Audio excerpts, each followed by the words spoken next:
Hey guys, how you doing? I'm doing okay, and to venting about you two and their loving and caring, oh, and their loving and caring wisdom just silenced another American voice. So, well, that's what we got. We got corruption in America, and it's affecting everybody. When they start silencing an American voice, then we know we're in trouble. And it's the way of the world now. Just feel free to silence American voices whenever you feel like it. Hello. Hello. How are you? I'm okay. How are you? Good. Good. Yeah. So, I'm expecting when my voice will be silenced. When this American voice is silenced. And I'm sure it'll happen. But anyway.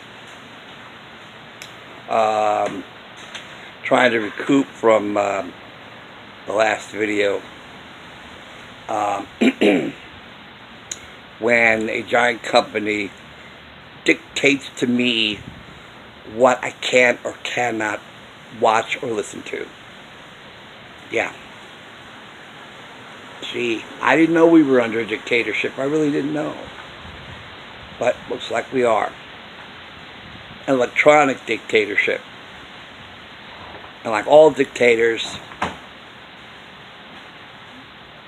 they hunger for power. Okay. Before I weigh this video down, I'd like to continue talking about a loving man, my father, Bob Liftin. And I tell you, I'm really glad my father is no longer alive to witness the atrocity that is happening in this country. Really.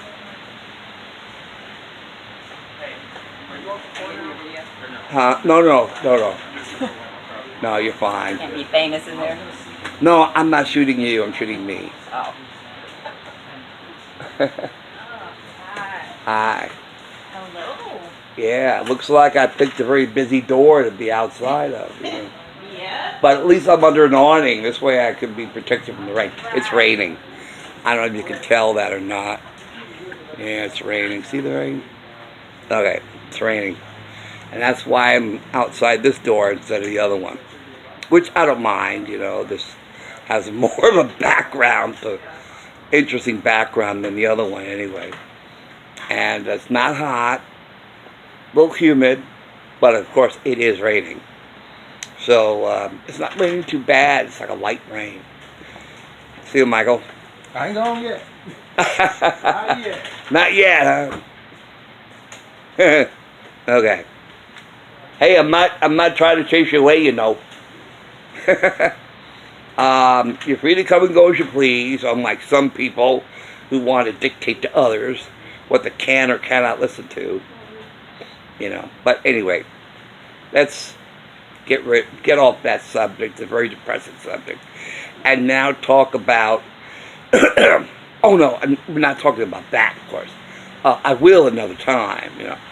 And the whole video will be devoted to but until then, we're talking about Dad and Regent sound. Now, before I continue picking up where I left off with this amazing thing that happened to my dad during the cancer years, I want to bring up something that occurred while we were still at 25 West 56th Street. And, oh my God, somebody's smoking a cigarette. Jeez. I can smell it. Ugh. Foul smell to me. You know, any kind of smoking is just appalling to me. Because when you inhale any hot gas into your lungs, you are damaging permanently your lungs. And I asked somebody about that. I said, well, I know that all my anti-smoking films would be donated, the proceeds, to the American Cancer Society. But what about the anti-marijuana films? Would I donate the proceeds to the American Cancer Society also? And I was told, no, those proceeds could go to the American Lung Association. I said, yeah. So those are two charities that I would donate proceeds of my videos, of my films, if ever I get them again, anti-smoking and anti-drugs, anti-pot. So the anti-pot films, I would donate to the American Lung Association, and the anti-smoking, I would donate to the American Cancer Society. Okay. Now, my dad and Regent, okay. On our way to work one morning, down the path alongside the lake. Oh, I'm sorry. I got caught up with that.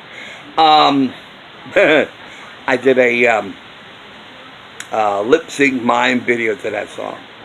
I love that song. Anyway, get back to this. Okay. Dad and I were heading to work one morning, and I was listening to WCBS FM, which was an oldie station, and they were playing Connie Francis's hit,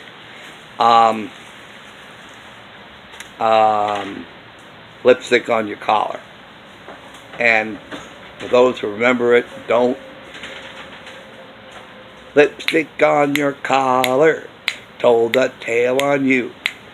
Lipstick on your collar, told me you're untrue. Bet your bottom dollar, you and I are through. 'Cause lipstick on your collar, told a tale on you. Right? And that is my favorite song by Connie Francis. So it was playing on the radio, and Dad was going to town, and he says, oh, listen to that piano in the mid-range. That is such a wonderful piano playing. And I'm like, you hear a piano? I don't hear a piano. And my dad said, listen carefully. It's in the mid-range. It's not the high end or the low end. It's in the mid-range. Just tune out all instruments that you can identify. And the singing. Just cut them out of your mind. Don't just forget the drums, forget the singing, any other instrument, just get rid of it out of your mind. And just focus on piano. It's a pounding piano. Da da da da da da da da. It's a pounding piano. It's in the mid-range. And even though it's a little buried under all the other instruments, it's there. And if you can tune in your listening to shut out the other instruments and her vocals, you will hear a pounding piano beat in the mid-range.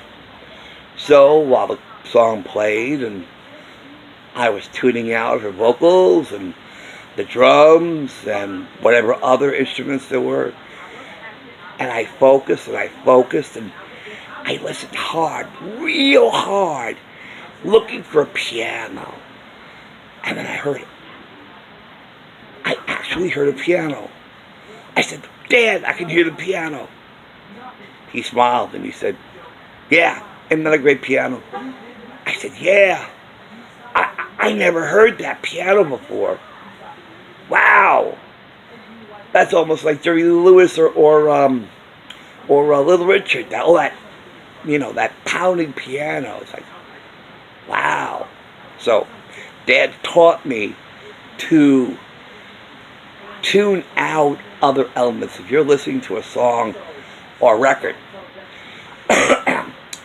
you can shut out other audio information and focus on others. Anything that you are trying to focus on, you can focus on. By tuning out, let's say, background noise or whatever. And you could tune that out and just concentrate and focus on something specific that is there. And you can bring it to the forefront. And it'll be right up front, and it'll be right in your face, or right in front of your ear, and you can shut all the other sounds out. So many, many years later, when I started with my jukebox, and I would get records, I would play the records, and I would listen for hisses, static, clicks, and pops that would remind you that you're listening to a record. You're not listening to a live performance, or you're just not listening to what you should be listening to, which is the music. And you hear a click or a pop or static. It drowns it all out, because that unwelcome sound predominates the whole what you're listening to. And once it grabs you, it won't let you go. So that's when I would get records, and I could sit there and I could listen. And while I'm playing the record and I listen for hisses. I listen for clicks and pops, static. And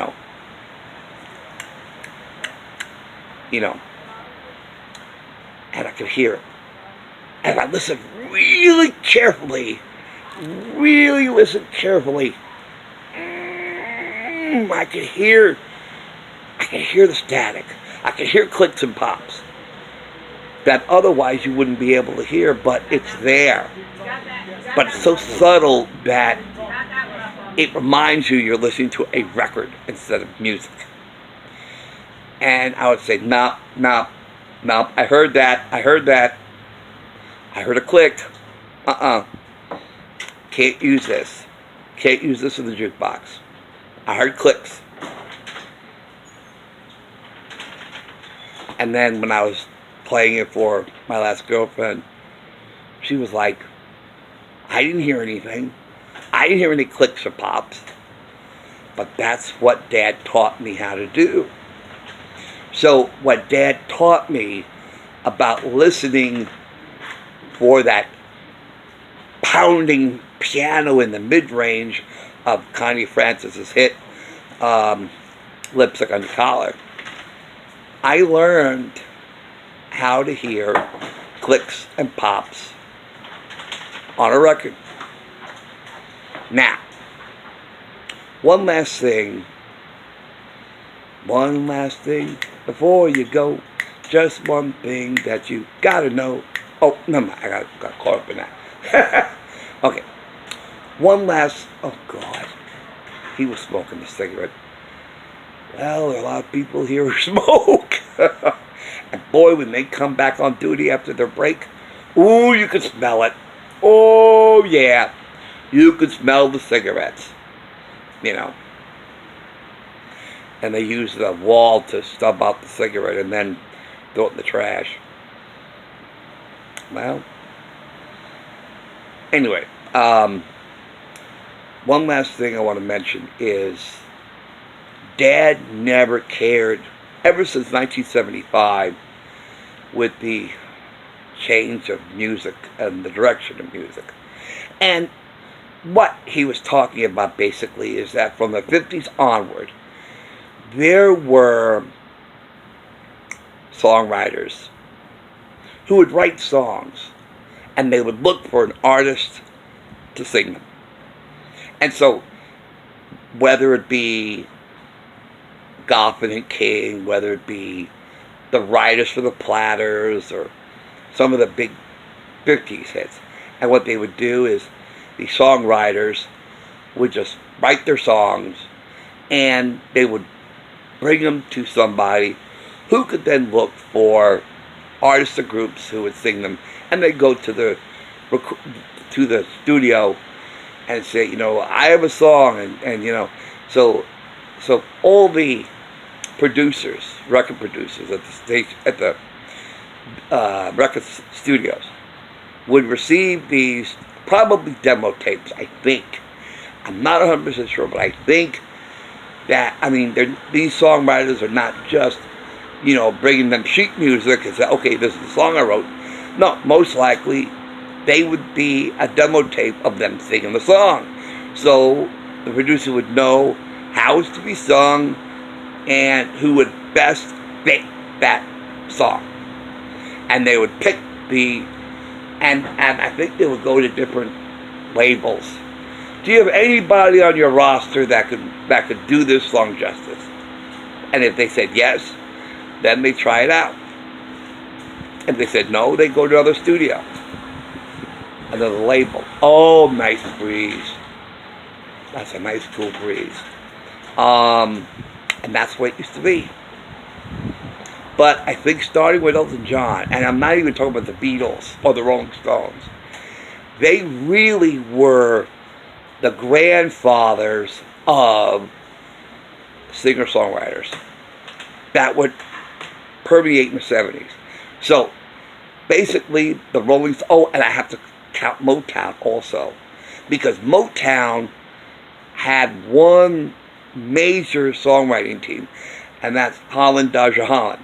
And they wrote a lot of the Supremes hits, and then Smokey Robinson, of course, he wrote his material. So it was a mixed bag of singer-songwriters looking for an artist to sing them, and singer-songwriters who make hits with their own material. And this happened in the 60s. But in the 70s, the idea of, or the practice, I should say, of songwriters sending demo tapes to record companies and asking to look for artists to sing them started to dwindle down, and by 1975 it almost all disappeared, because throughout the early 70s a lot of the artists recorded their own material and were hits. And that's how I believe my dad saw that the music industry was changing and why he got out. And there were also more independent labels starting up, like Private Stock.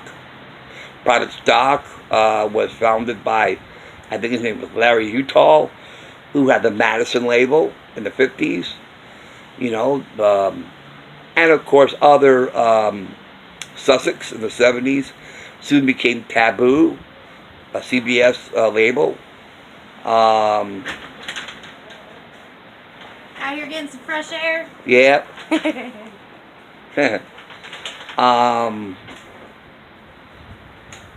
And Casablanca went bankrupt by the end of the 70s, and Polygram took it over, and Casablanca just died out. So it was this kind of change that my dad saw and why he left the music industry. So Dad wasn't really interested, in the latter half of the 70s, in any popular music that came out until 1979. And there was a record that came onto the scene, and my dad heard it, and he loved it. This was the first time Dad ever really, truly loved a contemporary song that was a big hit on the radio. You know what that song was? I'll tell you what. I will provide a link in the description below of that song. I'll also provide a link for Connie Francis's hit, Lipstick on Your Collar. And while you listen to that song, see if you can tune out the vocals and all the other instruments and look for a pounding piano in mid-range. See if you can find it. See if you can hear it. Just tune out everything else and look for a pounding piano in the mid-range. If you try that, if you do that well, you'll be able to hear that pounding piano in the mid-range. So, I'll provide two links for you in the description below. I'll provide the link for Connie Francis's hit, Lipstick on Your Collar, and I will also provide for you a link to listen to the only song in the 70s and the latter half of the 70s that my dad absolutely loved. And he thought was the greatest song ever. Okay. Oh, what a beautiful, oh, that's a nice breeze. Wow. I love that breeze. So, now that we're all caught up, now let's get back to Dad's cancer days. Okay. So, up until a certain time, my dad treated it like an inconvenience. And we would go to the appointment. Okay, let's get this over with so I can get back to work. This is such an inconvenience. But I got to do it, and let's get this done and over with. I got clients at the studio. I got to get to work. I can't be messing around with this stuff. And that was my dad.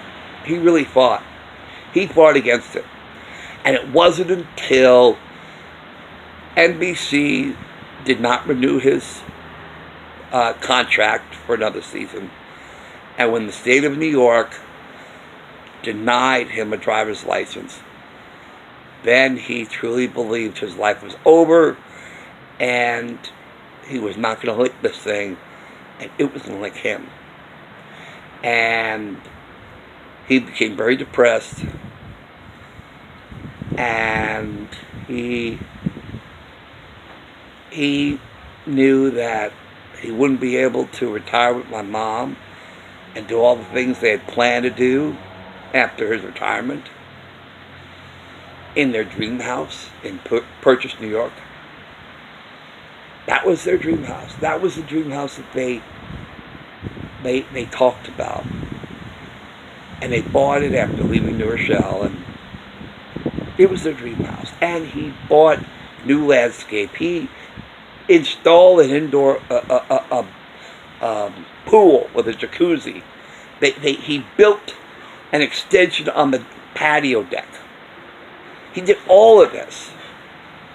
And he intended to retire there and enjoy it with my mom. And when NBC did not renew his contract and the state of New York would not renew his license, that's when he said his life was over. And it was also at that time that the industry learned of his illness. My dad was totally devastated because now Regent Sound Studios' value was as much as the equipment and the furniture, and that was it. The value of Regent Sound Studios as an entity was gone. And its worth was only could be counted as what he could get at auctions for his equipment and his furniture. And like I said, it devastated him. And it was then that he felt his life was over. Until something remarkable happened. Something absolutely remarkable and unexpected. And this brightened up my dad's mood. It gave him purpose. Excited him. He felt that this was something he can do. And he was wanted again. It was from the New York College. I forget if this was... Hi. Hi. How are you? Good. How are you today? Okay, looks like you picked up lunch. Yeah, salad. Okay. So now my dad, his lust for life returned. There was a sparkle in his eye again. He was excited because I think it was New York University. I think it was NYU. Yeah, it was NYU. NYU, New York University, contacted my dad and asked him to teach a course in sound recording. And it's like a ball player or somebody else in sports who loved playing the sport, but then an injury caused him not to be able to play anymore. But then somebody said, hey, be a coach. You don't have to play on a team. You could coach, you could teach players everything you know, everything that made you a superstar in the sports world. You could teach them. You have the knowledge. You have the knowledge. You could educate them. You could teach them what you know. And this is basically what happened with my dad. So similar to the injured sportsman who can't play anymore, but was offered a job in coaching what he knew and loved. Now my dad was approached in teaching what he knew and loved, which was sound recording. So he was excited, but he was also nervous because he never had to stand in front of a class before. And he was always teaching me in the car. And I'd be sitting there completely and totally lost. And I knew he loved telling me all about sound recording and all the intricacies and details in sound recording. And I just sat there, yeah. I just couldn't break his heart and say, Dad, this is boring. I have no idea what you're talking about. So I just listened, and he loved it. So I knew he had the ability to teach. I knew he could do it. He was doing it with me for, years. Here he could do it on a grander scale in front of a class at New York University. And he said to me, Butch, I'm scared. I'm nervous. I've never taught in a classroom before. I want you to sit there and watch me.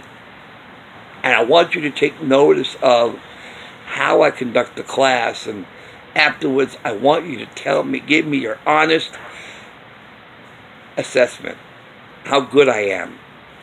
Because I don't want to fail. I don't want to fail at this. Because this was an opportunity.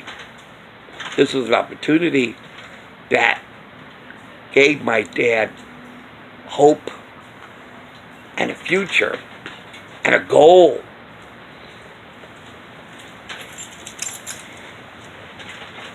He felt alive again. He felt wanted again. He felt desired again. He was relevant again. And everything he knows, everything that was his career, everything that he embraced since when he was a teenager, he can now teach others. So others can benefit of his expertise. And so, this was at night, so after work, we stayed in the city, we grabbed a bite to eat, and then we proceeded to New York University, to the building where he was going to teach. And he parked the car, and I got out with him. I sat in the back. All the students piled in front of me. And I just watched him. And I took mental notes while I watched him. How was he in speaking in front of a class? How was he in inspiring these kids?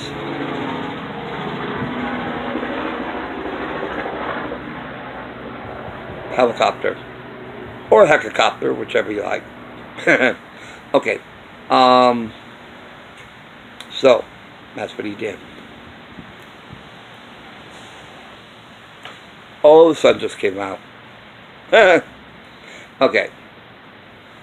I smell something else too. It must be humidity. Okay. And dampness. Oof. Yeah. Moisture in the air. Okay. So, I watched him. I took notes. And when class was over, I didn't say anything because I wanted to tell it all to him while we were driving. I don't remember a single solitary thing. Now that is. But after class, I told him everything I observed. Told him where his strengths were, where his weaknesses were. The strengths he could capitalize on, and the weaknesses he can improve upon. And he appreciated that. And then the next class, he was far better. I think one of the criticisms were that he didn't stop and ask the class if they all understood. Do you have any questions? He didn't do that at the beginning, that first class. He just taught and taught and taught and taught. And I noticed that. I says, you're talking at them. You're not talking to them. You have to engage in them. You have to look at them. Look at them. Look at their expressions. I think this is what I remember now that I'm telling them. Look at their expressions. See if they're tuning out. See if they comprehend. And even if you can or cannot tell, after every point that you make, ask them if they have any questions. Always ask them, do they have any questions? Because you want to teach them so they understand, so that they can be excellent in sound industry. So you got to make sure they understand you. And if they have any questions, then you can explain in simplest terms whatever it was they couldn't understand. I think now I'm remembering that. And so the next class, he did just that. I was never more proud of him. And the class responded too. They didn't sit there like tuned out and everything. No, they were like, yeah. You know.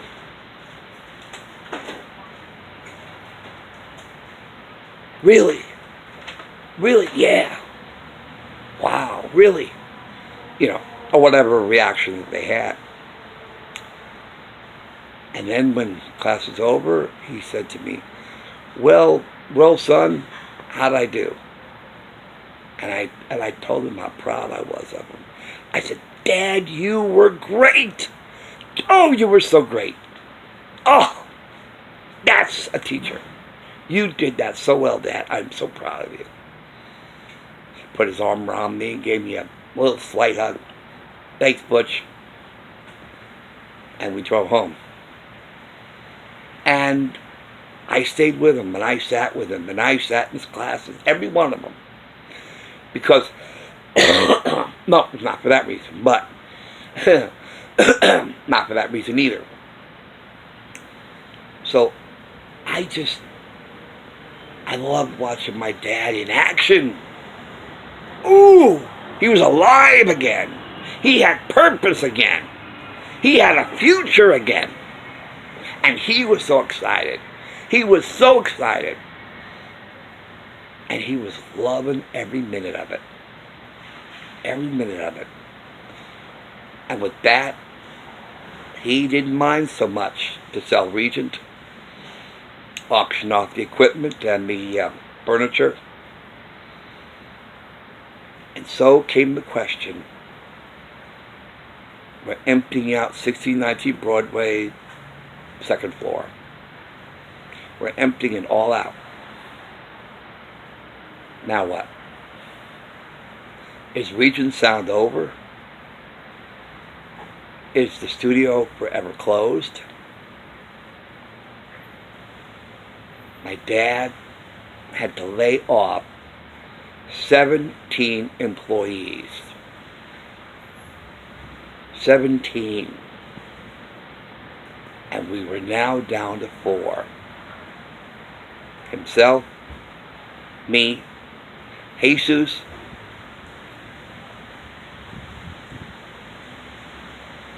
Sandy, the bookkeeper. Oh, by the way, Bess was a bookkeeper. I know I said she was an accountant. I got confused there. I misspoke. Bess, the first bookkeeper, was a bookkeeper. She was not an accountant. Family had an accountant. All right. Family had an accountant. You know, so it was, so Bess was a bookkeeper, and so was Sandy. She was a bookkeeper also. So my dad laid off 17 employees and kept me, Jesus, and Sandy on board. And he went around to other recording studios and he asked them if he could be allowed to continue certain clients and use their facility.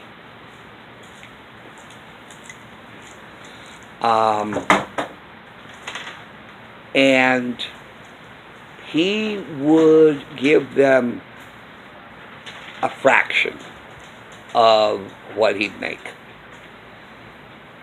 And that recording studio, I think it was Six Sound. A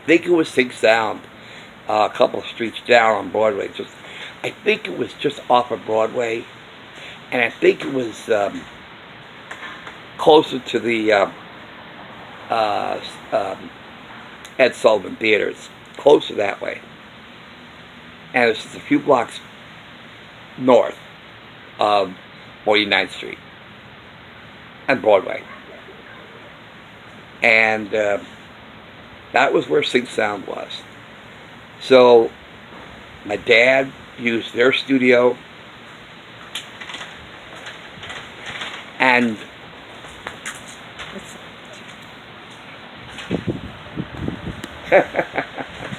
one of my favorite CNAs. Yeah. She was just giving me a hug. Yeah. So anyway, it was Sing Sound, I believe. And the arrangement was that Dad would give Sing Sound. Have a good day. You too. Sing Sound would receive a fraction of the income for allowing my dad to use their equipment. And they also let us use one of the offices that they weren't using so they could do office work there. The accounts payable, accounts receivable, and there was no dupe room activities. They didn't have a dupe room, so while I was there was no dupe room. There was no real deliveries. Jesus did that. No, I was there to go on Dad's Apple IIe computer as accounts receivable. Every time payment was made, I would get in there and put the client number, and up came all the information, all the contact information, address, phone number, and it says, okay, what service did Regent Sound offer? And then each service had its own code. And so I'd enter the code, and up it would come, and then the cost per hour. They would ask me how many hours, and right there on the worksheet, or the sheet I would get, it would indicate how many hours the session was. I put that in, and it would be all listed. Everything was listed on that. So I would enter that into the computer, and then when it was done, I'd print it out. I'd rip it off. But this was a Docs printer, by the way. This was years before laser printers or what they have now. Okay. So this was a dot matrix computer. And the paper was put in through a feed. The paper had dots on either side to go across the pegs, so it would go over the rollers properly, and then it would go across.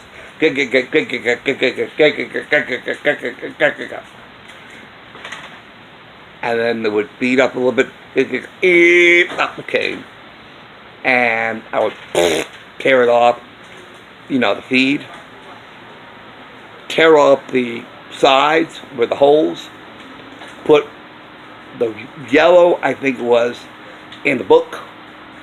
I'd take the white top, I'd fold it in thirds, put it in an envelope. Jesus would put it through the automatic stamper, put one of those printed stamps on it, lick the envelope, get it ready to be mailed. At the end of every month, we did a consolidation. It was something else that I remember. I don't think it was consolidation, but it was. Hey. How you doing? Okay, how you doing? All right. Okay, you hold on a sec. I just said hello to a couple other people. I guess this is a very busy side. Wow, everybody's on this side. Hardly everybody's over there. So anyway, oh yeah, Sing Sound. Yeah. So Regent Sound was still going. But now it's just 4 of us, and at the end of every month, and every payment that came in, I would still put the floppy disk in the drive, and every payment got made, and I'd call up the client number and indicate the payment made. And if by the end of the month there were any outstanding bills, we would then do I can't think of the word, but it's when I print out all the clients that still owed us and just make a statement, print out a statement saying, please make any kind of payment you can. And that's what I did. So that was my job. And I thought, hey, I like this. This is cool. I like doing accounts payable, accounts receivable. This is fun. ACAR. Accounts. APAR. Right? APAR. Accounts payable, accounts receivable. So it was APAR. So I said, man, I could apply for a job. ACAR. APAR. Not AC. APAR. Accounts payable, accounts receivable. APAR. So I knew that I could apply for a job as APAR. Accounts payable, accounts receivable, because I was doing that for Dad. And I liked doing it. It was fun. It was something I could do. So I was doing that for a while. Bye. Bye. See you later, okay? You be good. Saturday. I'm here Saturday. I'll What? come upstairs. I'll be here Saturday. Okay, I'll see you Saturday then. All right, thanks. Have a good one. Thanks.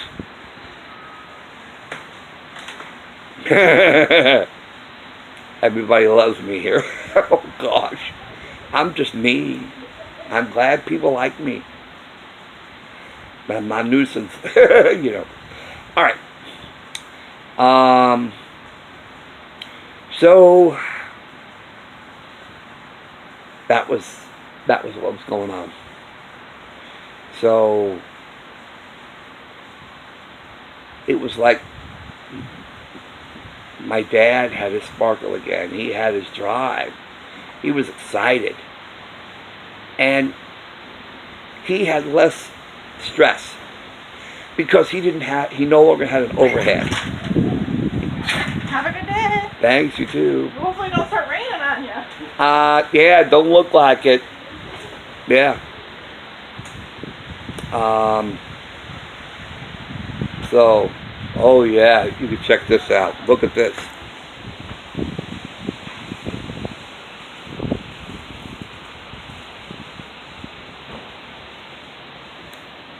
Yeah.